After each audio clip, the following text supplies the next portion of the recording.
What's happening, Wargamers? Welcome to the After Action Report. We're going to discuss the first outing of Apocalypse and his Apocalypse's Horseman, Servants of the Apocalypse. It was we definitely got some thoughts in there. I want to touch on some of the really cool stuff that happened. First off, Cable had a hell of a game. He did. I think Cable performed really well. Kitty did just her defense was just a pain to deal with all game. Yep.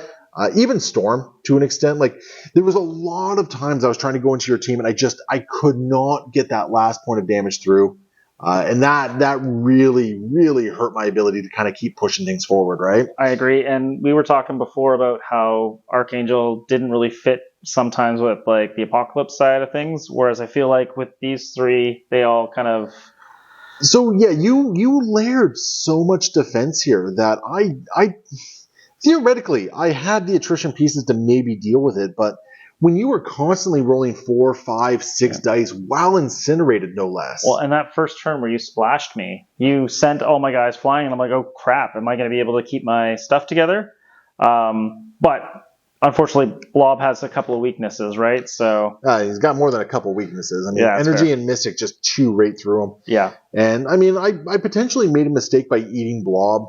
I don't know. Maybe keeping the extra body around would have been worth it because, well, here's the thing. I was banking on Apocalypse, and unfortunately, between everything that I was throwing, like the fact that I did so poorly when I threw, what was it? I did I think it was like the 7 die with full rerolls, got 7 successes, and then Storm's just like, I'll block 3 out of the 4, and actually, I think she critted into a 4th. No, you only blocked 3 total. But okay. you did right. Like yes. So she only took 4 from that attack. Yeah. And that crit is what gave you the success you needed. Yeah. Because that's where everything kind of really went pear-shaped for me. When Apocalypse activated, what was that, round 3, I think? Yes, yeah.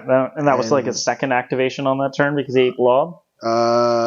He activated first, failed to do 1 damage into Kitty, then failed to get 5 damage into Storm. Yes, yeah. And then you activated Storm, you took Wolverine out of the situation for that round. You did a bunch of damage to Apocalypse. And Blob, that put him down to where you decided to eat him. Well, Blob was already not in a great place, but you plinked a little bit more onto Blob.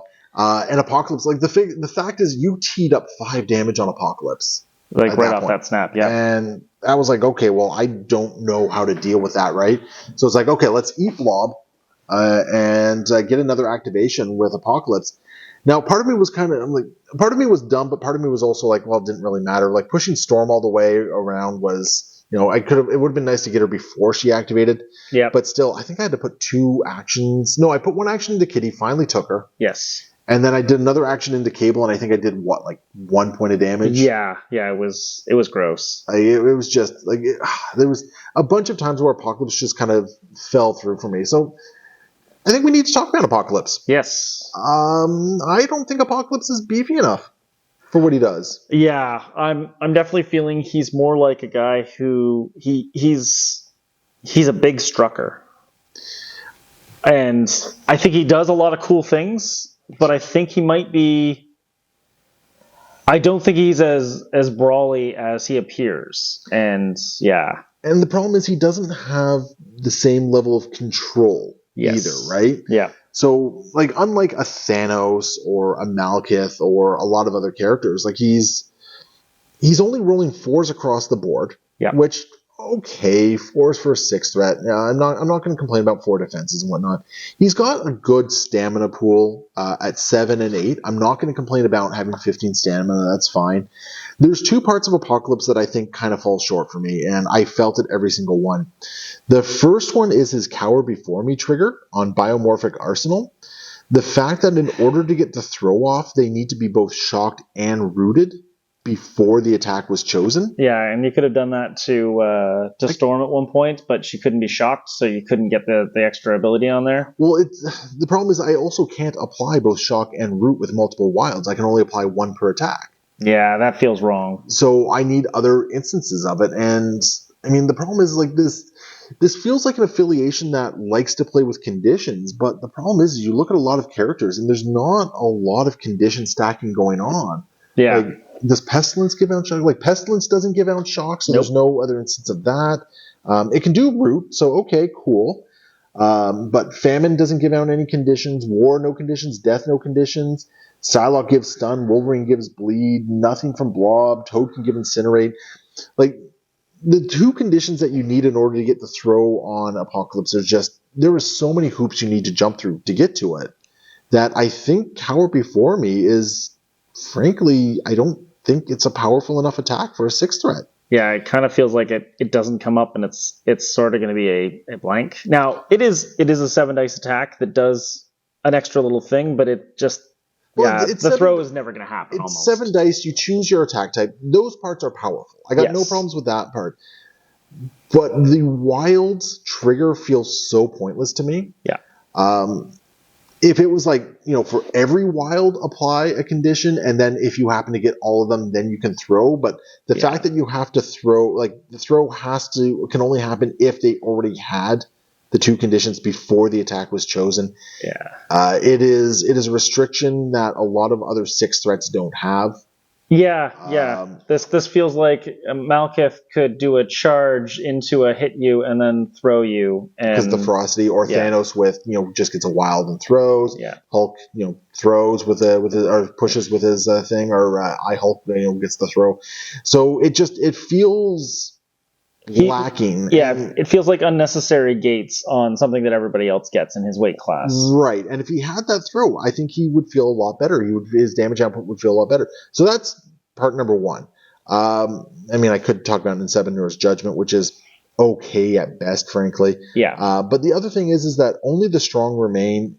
The fact that he regains a health after he suffers damage, and that's after an attack targeting this character is resolved, it just... Yeah.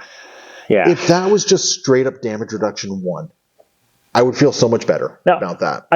Initially I thought that was kind of a cool thing, that like, he's got a different kind of approach to that, but it didn't. I don't know. It feels like a bunch of extra hoops again to not be as good as someone else. I guess the idea is like, 1 damage was dealt to you, you're going to gain power for it, then you're just going to regain it. Yeah. But frankly, I would rather have the damage reduction. Yeah. There's so many attacks that you did to me were just a flat up damage reduction, because damage reduction also denies you power. Yes, and that is definitely not what Apocalypse apparently is about in this game, because he's about everyone getting power for no reason, and he is putting himself at risk unnecessarily. And then, of course, the other part of that is like once per turn, when he would gain a special condition that it's immune to, you can either gain a power or remove a damage from itself. That's cute, but that's also dependent on the other player applying conditions to you. And frankly, once you saw that, you're like, well, I'm just going to avoid trying to apply conditions to you. Right? I made a couple of attacks that if the wild trigger hits, you might have got that condition, but it didn't happen, so it didn't matter. Yeah, so, his injured side is interesting because he does become immune to all conditions, which I think, that in and of itself is really cool. I actually really like that part. But he's still not beefy enough. Yeah, and again, I feel like in someone in his weight class, he should be able to either be giving out these conditions like candy, or he doesn't need to give out conditions and he's just smashing people. And I don't really feel like those two things are connecting up properly. Yeah, he's not doing either of those. And I think the other problem I'm having with the leadership here is that outside of the Horseman cards and the power phase, Apocalypse himself has no way to put evolution tokens on the Master of the Horseman. Yes. And if there was just something where it said, at the end of his activation, he puts a token on there, sure, it would feel a little bit better, because, I burned, yes, I had a fair amount of Horseman tokens, but I burned through tokens so fast. I kept looking down to see, how many tokens do you have left? Oh, you have nothing. Yeah. Because you needed to spend them because you were out of power, or you needed to... Now, having said that, being able to use them for power, to make use of any of the Horseman abilities, really cool. I actually thought that was cool too. I dig that quite a bit. I think that's a very strong ability and whatnot.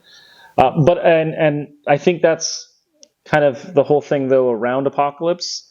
There's a lot of big braining going on. When you make your list, you got to have a big brain because you got to figure out your war, pestilence, and stuff. When you make your roster, you have to have a whole bunch of layers for that.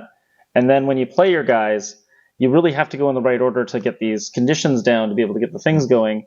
And then you also have to do the additional thinking about who needs what for the evolution tokens, and which of the 4 Horsemen abilities Apocalypse is going to use on his turn. And then the fact that we completely missed this in the game, The other 3 horsemen don't get it, but war can be used all the time. War is eternal. Because war never changes. Yeah. Whereas death is not eternal, and famine's not eternal, and apparently pestilence isn't eternal. Yeah, so it's interesting, and I think somebody more competitively minded than us will probably be able to unlock this and do some cool things with it. Yes. I think a big part of it is finding the right characters. Yes. Now, in this particular game, I definitely felt the lack of exceptional healing. I still missed that card considerably. Yeah. Now, interestingly enough, I do not think that fast healing or whatever the new one is called, instant recovery, I think maybe, that would not have saved Wolverine's butt. No, at all. No. Well, maybe against the storm attack. Yeah, okay, maybe sure. Against the storm attack. But yeah, I really missed that one. I also just think Wolverine is not a good horseman. That's fair. You were kind of talking about him earlier in the game, and like you wanted to try him out again and give him a good try, but I mean, I even painted up a special Age of Apocalypse Wolverine for this. Yes, you went through a lot of hoops to make sure that happened. So yep. I feel sort of bad because I absolutely love that version of Wolverine, and I mean, I don't regret doing that one. But yeah, it was really unfortunate. I think choosing your horseman is going to be such a huge thing in this game. Yes. I do want to say that before this game, I did play 2 other ones with Archangel as one of the horsemen. I was not impressed by Archangel as a horseman. But again, that's only 2 games. That's not a huge sample size right there. It was just a little unfortunate. He fell a little shy. I think where Apocalypse is really going to like most of his stuff is in the 3 threat range. Yes. Yeah, we were talking about that. Yeah. Because, I mean, on paper, Psylocke should have done a lot more for me in this game, but, when you can't roll... Yeah. Kids, make sure you're rolling at home, okay? Yeah. You got to practice at home to be good on the table. I'm just going to remind everyone, I was using the House Party Protocol dice. Now, to be fair, he made a big mistake mid-game, which was talking about how hot these House Party Protocol dice were. He's like, maybe I should put these away. And I'm like, no, keep playing with them. You started with them, you got to keep playing with them. And they punished him for the rest of the game. I will. So remember, if you do not want to roll well, buy the House Party Protocol dice. Tell Will that I said this here. Oh, I look forward to when he gets that. So that's the thing. Like I had some exceptionally poorly timed bad rolls that happened in this game. And I want to say, I think your rolls for the most part, aside from like Storm's absolutely crazy friggin' hurricane, your rolls were pretty much on the curve. Well, I would say my attack rolls were on the curve. I think my defense rolls were a little bit ahead.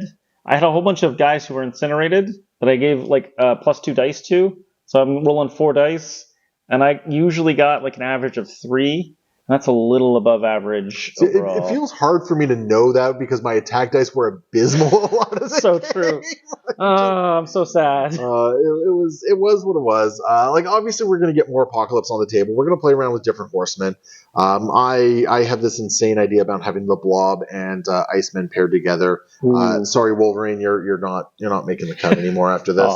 I also think Sinister has some interesting play. Yeah. With Apocalypse. So we'll see what happens. I also have this really harebrained scheme with Deadpool. I actually think he might have some exciting play too. As you said, exciting threes. Yeah, Deadpool is Famine. I have some harebrained schemes with him. So I mean, we're going to play around with it a little bit more because obviously I am still very stoked for Apocalypse, and I want him to make a big splash in this game, and I'm very much looking forward to when people can really kind of figure him out. But in the meantime, that is not me tonight.